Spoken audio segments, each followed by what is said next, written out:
এখন মাহে রমজান বর্তমানে চলতেছে ইংরেজিতে মার্চ মাস 2025 সাল। গত 2 দিন আগে দুঃখের বিষয় বলি, মাহে রমজান মাস হাদিস শরীফে আছে যে এই রমজান মাসে আল্লাহ রব্বুল আলামিন শয়তানকে শিকল দিয়ে বেঁধে ফেলেন এবং জাহান্নামের দরজাগুলো বন্ধ করে দেন, জান্নাতের দরজা খুলে ফেলেন এবং আমাদের মাদ্রাসার ক্যালেন্ডার দেয়, মসজিদ থেকে ক্যালেন্ডার দেয় মৌলভী মাওলানা সাহেবরা এবং বিভিন্ন ব্যবসায়ী পীর সাহেবরাও দেন তাদের মাদ্রাসার নামে মাল জমাকরণের লেখা, যে রোজা 30টি রোজার মধ্যে প্রথম 10 দিন এটা হইল কি, প্রথম রহমতের 10 দিন, নাজাতের 10 দিন, মাগফিরাতের 10 দিন, 3টারে আবার 30 দিনে ভাগ করে বিভিন্নভাবে ভাগ করে এই রোজার মধ্যেই 20 রোজার দিকে আপনার জাকাতের রিসিপ্ট নিয়ে আসে জাকাত নেবার জন্য। ঠিক আছে, আনলেন। আমার কথা সেইখানে না, গত 2 দিন আগে মাদারীপুরে একটি গ্রামে একটি মসজিদের ভিতরে আপন 2 ভাইকে একদল সন্ত্রাসীরা তারা জবাই করে মেরে ফেললো রোজার ভিতরে। খুব সম্ভবত 6 রোজা কি 7 রোজার মধ্যে ঘটনাটা ঘটলো। আমি সংবাদে খবরে দেখলাম, বিভিন্ন চ্যানেলের খবরে, মাদারীপুরে 2 ভাইকে মসজিদের ভিতরে যায় 2 ভাই আশ্রয় নিছে মারামারির মধ্যে, তাদের 2 ভাইকে মসজিদে জবাই করছে এবং আপনি তাদের বাড়িঘর আগুন দিয়া পোড়াই দিছে। আচ্ছা, আর সবচেয়ে মর্মান্তিক ভয়াবহ বিষয় যেটি, সেটি হইল 6 বছরের শিশু, 8 বছরের শিশু মেয়ে, 6 বছরের শিশু মেয়ে, 8 বছরের শিশু মেয়ে এবং গর্ভবতী নারী, তাহারা এই রমজান মাসে নরপিশাচ যারা আছেন, এই নরপিশাচ, এই মানুষরূপী পিশাচদের দ্বারা ধর্ষিত হচ্ছে। এবং বাংলার জমিনে এই রোজার মাসে অনেক ধরনের এই আপনার দর্শনের ঘটনা ঘটতেছে। এবং গাজীপুরে খবরে দেখলাম এক ইমাম সাহেব, সে তার মাদ্রাসার ছাত্রকে বলৎকার করেছে। জাতির কাছে প্রশ্ন, জাতির বিবেকের দুয়ারে প্রশ্ন, জাতি, এই বাঙালি জাতি, মুসলমান জাতি কি অন্ধ হয়েছে? কথিত তৌহিদি জনতা নামে যাহারা এই বিগত 4-5 মাস ধরে বিভিন্ন মাজারে, দরবারে, খানকায় হামলা করলেন, ওলি আল্লাদের দরবার, মাজার, খানকায় হামলা করলেন, মালামাল লুটপাট করলেন, ধর্মের দোহাই দিয়া ধর্মের নামে অধর্মের কাজ করলেন, সেই তৌহিদি জনতাকে তো দেখলাম না। এই যে ধর্ষণ করছে শিশুদেরকে, ধর্ষণ করছে গর্ভবতী নারীকে, বলৎকার করতেছে মাদ্রাসার শিক্ষক, মসজিদের ইমাম, মাদ্রাসার ছাত্রকে, তাহার বিরুদ্ধে একটা দিন কঠোরভাবে তাদেরকে প্রতিহত করার জন্য কোনো বক্তব্য দিতে কেন? তাদের জাত বায়েরা জড়িত আছে। এর জন্য এই বাংলার সাধারণ মানুষকে অবশ্যই এইটার বিরুদ্ধে রুখে দাঁড়াতে হবে এবং কঠোরভাবে এই ধর্ষণের যে শাস্তি, এটা ভয়ানক শাস্তি হইতে হবে, যেন ওই শাস্তি দেখলে চিরতরে এরা ভুলে যায়।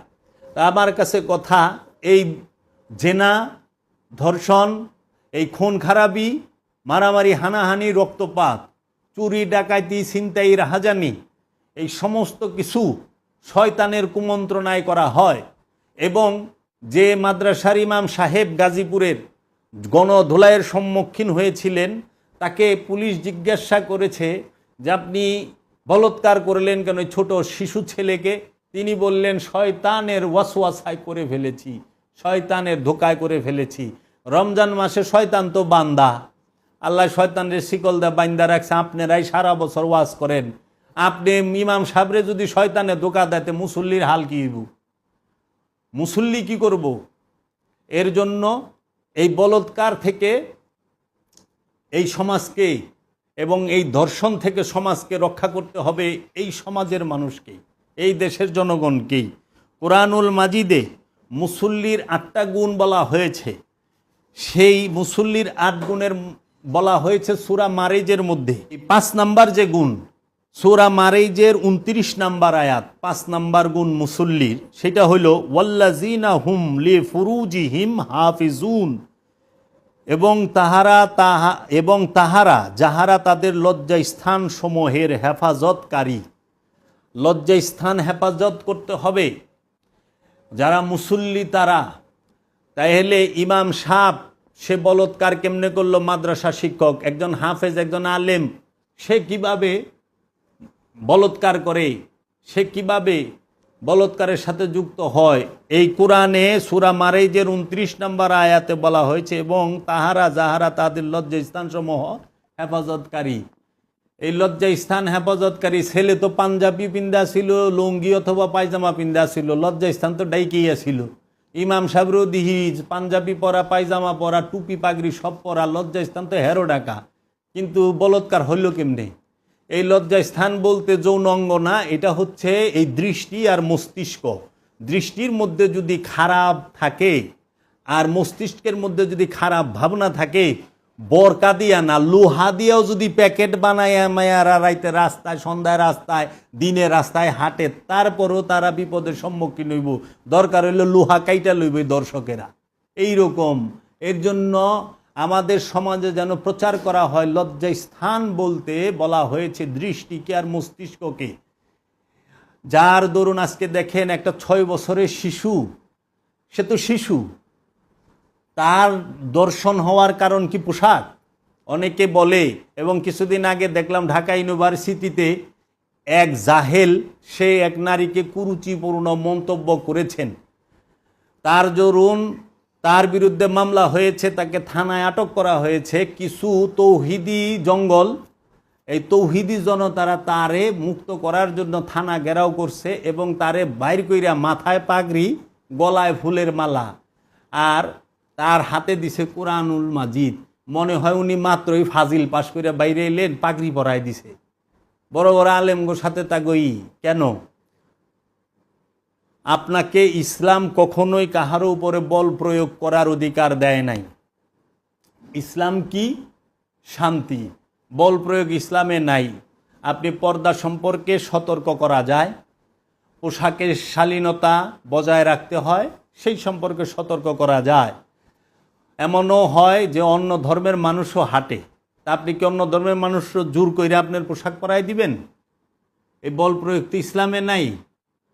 আমার একটা ঘটনা বলতে হয়। এক লোক এক আল্লাহর ওলির দরবারে, আল্লাহর ওলি তো সার্বজনীন, সবার জন্য আল্লাহর ওলির দরজা খোলা। তা আল্লাহর ওলির দরবারে আপনার মুসলমান আসে, খ্রিস্টান আসে, হিন্দু আসে, বৌদ্ধ আসে, ইহুদি আসে, এমনকি যারা ধর্ম মানে না তারাও আসে। আপনি যদি আজমির শরীফে যান, কয়েক কোটি দেখবেন অন্য ধর্মের মানুষ ওইখানে ওরসে আসে। আল্লাহর ওলিদের জাত থাকে না, যার জাত আছে সে আল্লাহর ওলি না, সে মৌলবী সাহেব। আল্লাহর ওলি সার্বজনীন।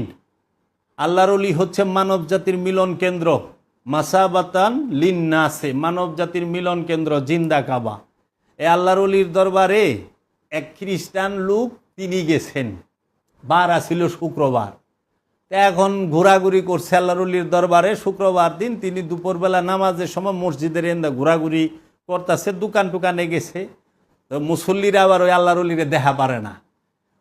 অনেক মুসল্লি আছেন আল্লাহর ওলিরে দেখা পারে না, ওগুলারে সহ্যই করতে পারে না। তো খুব রাগ, জুমার নামাজ চলতেছে, ওনারা মসজিদের সামনে মসজিদে ঢুকে না, তো থাপাদা ধরছে, এই বেটা, জি নামাজ পড়স না কে? জুমার নামাজে মসজিদে যা। কয় কি কন? আমি মসজিদ যাম কে? যাবি না মানে? তুই কই আইসস? আমি বাবার বাড়িতে আইসি। খালি বাবা বাবা করে বেটা, আল্লাহ আল্লাহ কর, মসজিদে যাবি? কই কি কন? আমি মসজিদে যাম কে? কই কে? তোর নাম কি? ক আমার নাম পিটার। কই তোর নাম কি? কয় পিটার। ক তুই খ্রিস্টান? হেরেনি খ্রিস্টানও আহে? কয় আহে, আমি তাইছি। এখন আমাদের সমাজের এই হাল যেন না হয় যে আমরা মানুষ চিনলাম না, বুঝলাম না, সেই মানুষটাকে বল প্রয়োগ কইরা আমরা বরকা পিন্দায় দিমু অথবা মসজিদে টাইনা লয়ে যামু সেটা না, আগে তার পরিচয় জানি, তিনি কোন পরিবেশে আছে সেটা জানি। আমরা যেন কারো উপরে বল প্রয়োগ না করি। বল প্রয়োগ করেন না, যান না, যারা দর্শন করছে তাদেরকে ধরেন, তাদের বাড়ি ঘরে আগুন দেন, তাদেরকে বিচারের মুখোমুখি করেন, তাইলেই তো সোজা হয়ে যাইব। যারা বলৎকার করছে, যেইখানে বলৎকার হয়েছে, বলৎকার যে মাদ্রাসায় হয়েছে ওই মাদ্রাসাটা তো ভাঙলেন না, বলৎকার যে মৌলবী করছে তারে তো কিচ্ছু কইলেন না। একজন মৌলানা রে দেখলাম না বাইতুল মোকাররমের উত্তর গেটে দাঁড়ায়া বলৎকারদের বিরুদ্ধে একটা স্লোগান দিতে, একদিন একটা মিটিং করতে, সেটা দেখলাম না। কেন? এর কারণ কি? উল্টো ইনারা নারীদের প্রতি বিদ্বেষমূলক ওয়াজ করেন, নারীদের প্রতি বিদ্বেষমূলক ওয়াজ করতে করতে আর এই বিকৃত, এই বিভৎস যে আপনার কুরুচি সম্পূর্ণ যে সমস্ত ভিডিও মানুষ এখন সমাজে প্রচলিত ব্যাপকভাবে ছড়ায় গেছে, তার কারণে আজকে বাংলাদেশে এত ধর্ষিত হচ্ছে মা বোনেরা এবং ছোট্ট শিশু। ওই 6 বছরের শিশু, 8 বছরের শিশু কখনোই আপনার গিয়ে পর্দার সাথে, পোশাকের সাথে তাদেরকে ফেলতে পারবেন না যে বেপর্দার কারণে ধর্ষিত হয়েছে। না, প্রত্যেকের স্বাধীনতা আছে। আপনারা বলেন হাত মোজা, পাও মোজা, বোরকা পইরেই থাকতে হবে। 1450 বছর আগে কোনো বোরকা ছিল না, 1450 বছর আগে কোনো হাত মোজা, পাও মোজা ছিল না, ছিল বস্ত্র, সেইটাকে সুন্দরভাবে দিয়ে রেখেছে। আপনার যদি সমস্যা হয় আপনি পর্দা করুন। আল্লাহ নারী এবং পুরুষ উভয়কে পর্দা করতে বলেছেন, আল্লাহর রসুল নারী পুরুষ উভয়কে পর্দা করতে বলেছেন, উভয়ের দৃষ্টিকে নত করতে বলেছেন, সংযত করতে বলেছেন। যত পর্দা খালি নারীর জন্য, পুরুষের জন্য পর্দা নাই। আপনারা এত চায়া থাকেন কেন অন্যের দিকে? আপনারা নিজের দিকে তাকান। আমাদের বর্তমান সমাজের হাল হয়েছে এইরকম যে আপনি অন্যায়, সে মুসলমানের কর্ম করতেছে না অপকর্ম করতেছে সেইটা দেখেন, কিন্তু আপনি নিজের দিকে দেখেন না। অন্যের বেলায় আপনি পাকা মুসলমান, নিজের বেলায় আপনি খবরই লন না। কেন? তৌহিদি জনতার নামে যারা মাজার ভাঙতে গেছেন তারা কি ঘুষ খান না? তারা কি সুদের কারবার করেন নাই? তাদের বাপদাদারা কি ঘুষ খায় নাই? তাদের ভাই বোনেরা, বোন জামাইরা কি সুদ খায় না, ঘুষ খায় না? তারা বছরে কয় ওয়াক্ত নামাজ পড়েন? তাহারা দিনের জন্য কি খেদমত করছেন? জীবনে কতদিন মানুষের সেবা করছেন? তৌহিদি জনতার নামে আমার বাড়িতে যারা হামলা করতে আসছেন 13 জন আসামির মধ্যে 12 জন আছে বছরে আসার খায় কিনা সন্দেহ আছে মসজিদে। একজনে গাঁজা বিক্রি করে, গাঁজার ডিলার, সে আইছে আমার বাড়িতে তৌহিদি জনতার বেশ ধরে মাজার ভাঙার জন্য। একজনের বাপে দালালি করে, সে আসছে মাজার ভাঙার জন্য। আমি তৌহিদি জনতা গো দেহি তৌহিদি সুর, গরু খাসি সব চুরি করে লয়ে যেতেছে। এর বিরুদ্ধে আইনের কঠোর প্রয়োগ হইতে হবে এবং সমাজের মানুষের সোচ্চার হইতে হবে। যেই তৌহিদি জনতার নামে যেন ধর্ম বিরোধী কাজ, শান্তি বিরোধী কাজ, উশৃঙ্খল কর্ম এবং মানুষের প্রাণ নাশ যেন না হয়। সম্পদ জমাকারীর বিরুদ্ধে রুখে দাঁড়ান, মজুদকারীর বিরুদ্ধে রুখে দাঁড়ান। ধর্ষণ যে করে, এই যারা ধর্ষক তাদের বিরুদ্ধে রুখে দাঁড়ান। যারা সুদের কারবার করে তাদের বিরুদ্ধে রুখে দাঁড়ান। যারা মানুষের সম্পদ এবং মানুষের অধিকার হনন করে তাদের বিরুদ্ধে রুখে দাঁড়ান। যারা মানুষের এই মশার মতো, মশা যেরকম মানুষের শরীরে বৈশা রক্ত চুইসা নিল, সারপোকা মানুষের শরীরে বৈশা রক্ত চুইসা নিল টের পাওয়া যায় না, এরকম সম্পদ জানোয়াকারীরা মানুষের নেলদারার মধ্যে চুইসা রক্ত তারা পান করতেছে, চুইসা নিতেছে। মানুষের ঘামের পরিশ্রমের যে মূল্য, ন্যায্য মূল্য গরিবকে দেয় না, তার মজুরিতে ঠকায়, মূল্যে ঠকায়, তার বিরুদ্ধে রুখে দাঁড়ান। ও আপনাদেরকে তো তার বিরুদ্ধে রুখে দাঁড়াইতে দেখলাম না। আপনারা আল্লাহর ওলির বিরুদ্ধে রুখা দাঁড়ান, আপনারা মাজারের বিরুদ্ধে রুখা দাঁড়ান, আপনারা এক গ্রুপ আরেক গ্রুপের বিরুদ্ধে রুখা দাঁড়ান। এই যেন সেই 1450 বছর আগে, হ্যাঁ, সিফফিনের যুদ্ধের এবং নাহওয়ানের যুদ্ধ এবং জঙ্গে জামালের যুদ্ধের মতো এক মুসলমান আরেক মুসলমানরে কুবায়া কাটার লেগা ময়দানে আইসা পড়ছে। এই সিফিনের যুদ্ধে, নাহওয়ানের যুদ্ধে এবং এই জঙ্গে জামালের যুদ্ধে অন্য কোনো ধর্মের মানুষের সাথে হয় নাই, স্বার্থের জন্য হয়েছে, দিনের জন্য না। হক আর বাতিলের হয়েছে। কারবালা আল্লাহর রসুলের আওলাদদেরকে শহীদ করেছে ইয়েজিদের দল স্বার্থের জন্য, ধর্মের জন্য না, দিনের জন্য না, স্বার্থের জন্য। তাই এই স্বার্থবাদীরা সব সময় এই যারা অপরাধী তাদের সঙ্গেই থাকে। আজকে নারীদেরকে বলতে হচ্ছে, আমি দেখতেছি খবরের মধ্যে অনেক বোন তারা ব্ল্যাকার নিয়ে দাঁড়িয়ে আছে এবং বলতেছে আমাদেরকে নয় আপনারা এটার কোনো শক্ত বিচার করেন, আর না হইলে আমাদেরকে আইয়ামে জাহেলিয়াতের মতো মাটির নিচে জিন্দাই পুঁতে ফেলেন। আমরা কি অপরাধ করেছি? সত্যিই তো এই নারীদের উপরে এত অত্যাচার, এবং নারীদেরকে নিয়ে যদি কোনো আলেম কেহই বিদ্বেষমূলক কোনো ওয়াজ নসিহত করে ওইখানেই তাকে রুখে দিতে হবে। এই ধর্মের দোহাই দিয়া, কোরআন হাদিসের দোহাই দিয়া, যারা কোরআন হাদিসের দোহাই দিয়া, ধর্মের দোহাই দিয়া মা বোনদেরকে, নারীদেরকে ছোট করে কথা বলে, কটাক্ষ করে কথা বলে, তাদেরকে আইনের আওতায় আনা উচিত। আমি এই ব্যথাভরা মন নিয়ে আপনাদের সামনে অনেকগুলো কথাই বললাম। আপনারা আপনাদের শিশু সন্তানের প্রতি নজর রাখবেন, যত্ন নেবেন। আপনাদের শিশু সন্তানকে কাহারও কাছে যেতে দিবেন না, খুব সাবধানে রাখবেন। এই বলৎকার এবং এই ধর্ষক যারা, তাদের বিরুদ্ধে এই বাংলাদেশের মানুষ, এই বাঙালিরা আমাদেরকে সবার জাতি, ধর্ম, বর্ণ নির্বিশেষে রুখে দাঁড়াতে হবে।